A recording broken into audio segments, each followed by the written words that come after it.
5 बच्चों की माँ को ऐसे नचाया ही। भी जाता था उसके शौहर की जानिब से सिर्फ़ अपनी दूसरी बीवी को खुश हाँ, करने के लिए। बिल्कुल। देहातों में अमूमन जो ख़वातीन होती हैं ना, वो कहती हैं कि शोहर 2 कर ले, 3 कर ले, हमने गुज़ारा करना है। जब हुँ, मर्द अपने रंग बदलता है ना, तो उसका रिज़ल्ट सबसे पहले उसकी बीवी को पता लगता है। बिल्कुल। आदमी जो है, इसने अपनी पहली बीवी के बाल काटे, उसके बाद उसको बरहना किया, उसको ठुड्डों से मारा जाता है, पेट में टाँगें मारी जाती हैं और उसको बरहना करके उसको नचाया जाता है। इंसाफ़ पर मुझे सवाल है कि इतना डिले क्यों होता है? अच्छा, हाफ़िज़ाबाद में भी आप रिसेंटली हाँ, एक स्टोरी कवर करके आई हैं, जहाँ पे 5 बच्चों की माँ को ऐसे नचाया ही। भी जाता था उसके शौहर की जानिब से सिर्फ़ अपनी दूसरी बीवी को खुश हाँ, करने के लिए। बिल्कुल। ये क्या स्टोरी थी? अच्छा, ये एक खातून थी। हुँ, इसका जो शो इसके 5 बच्चे थे और इस खातून का जो शोहर है ना, वो किसी और औरत में इन्वॉल्व हो गया। 5 बच्चों की माएँ और देहातों में अमूमन जो ख़वातीन होती हैं ना, वो कहती हैं कि शोहर 2 कर ले, 3 कर ले, हमने गुज़ारा करना है। हुँ, हुँ। माँ-बाप ये कहकर भेजते हैं कि डोली जा रही है ते तेरा जनाज़ा ही वापस आना बेशक, चाहिए। बिल्कुल। ये हमारा एक जो है ना, एक रवायत बन चुकी है। अब ये खातून 5 बच्चों को पाल रही है, शोहर दूसरी औरत में इन्वॉल्व हो गया और इसके साथ घर में मारपीट शुरू कर दी। जब हुँ, मर्द अपने रंग बदलता है ना, तो उसका रिज़ल्ट सबसे पहले उसकी बीवी को पता लगता है। बिल्कुल। तो ज़ाहिर है बीवी थी, भाँप गई कि शोहर कहीं और इन्वॉल्व है। अब ये शादी करना चाहता था, शादी भी इसने कर ली। हुँ, उसके बावजूद ये खातून जो है रह रही है कि चलो बच्चे हैं, बाप तो सलामत रहे और ये होता है। अब ये अपनी दूसरी बीवी की ख्वाहिशात को पूरा करने के लिए पहली को दूसरी निभाती, दूसरी को पहली निभाती, बस ये सिलसिला चलता है। तो ये आदमी जो है, इसने अपनी पहली बीवी के बाल काटे। हुँ, बिल्कुल हुँ। उसका जो सर जो है, जिसको कह देते हैं ना एक सर पे बाल ना रहे, वो उसने कर दिया। उसके बाद उसको बरहना किया। वो अपने 3 बच्चे ले गई मैके अपने। इसको फ़ोन करता है कि तुम आके ना बात सुन लो मेरी। वो चली जाती है बात सुनने के, बाकी के 2 बच्चे उनको भी ले आती है, हुँ, छोटे-छोटे बच्चे हैं। ज़ाहिर है माँ है, वो चली जाती है। जब वहाँ पे जाती है तो उसको कहते हैं जूस पी लो। उसने कहा जूस-शूस नहीं पीना, जिस खातून को तुमने इतना मार-मार के घर से निकाला हो वो आज जूस उसको पिएगी? जूस पिला रहे हो, आज उसको हाँ। जूस पिला रहे हो, वो खातून ना कहती है जूस नहीं पीना। उसको ज़बरदस्ती जूस पिलाते हैं तो वो नहीं पीती है। उसमें ज़ाहिर है इन्होंने नशावर चीज़ें मिलाई होती हैं, मियाँ-बीवी ने, जो उसकी हुँ, दूसरी बीवी है। हुँ। उसके बाद उसके बाल काटे जाते हैं, उसको मारा जाता है, उसको ठुड्डों से मारा जाता है, पेट में टाँगें मारी जाती हैं और उसको बरहना करके उसको नचाया जाता है। अब देखो मर्द भी कितने ज़ालिम हैं। फिर ऐसे मर्द के साथ अब इसकी बीवी अगर अपनी करनी पर आ जाए और बदला ले, तो फिर हम कहेंगे औरत बहुत ज़ालिम होती है।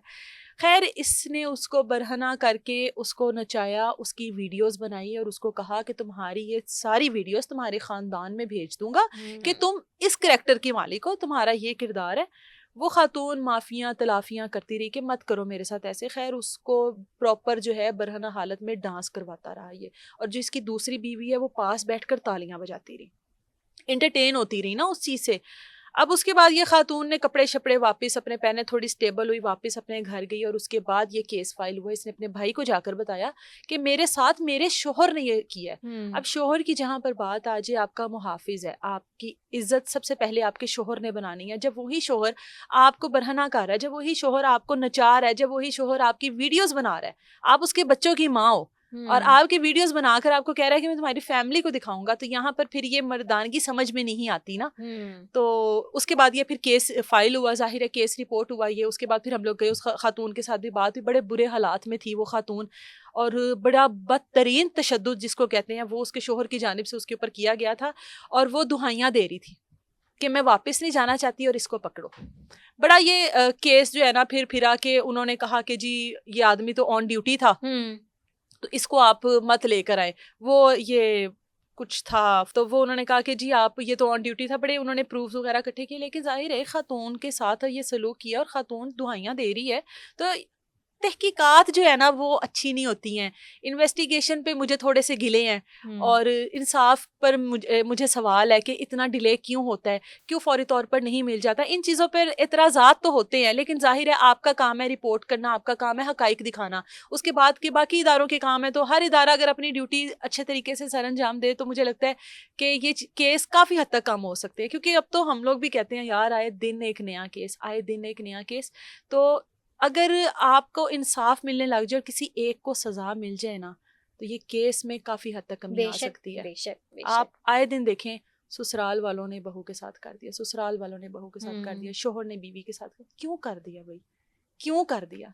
आपके घर किसी की बेटी आई है, किसी ने अपने दिल का टुकड़ा आपको दिया है और मैं जब ये ससुराल वाले केस देखती हूँ ना, ये कहीं पर भी होना मैं ज़रूर जाती हूँ।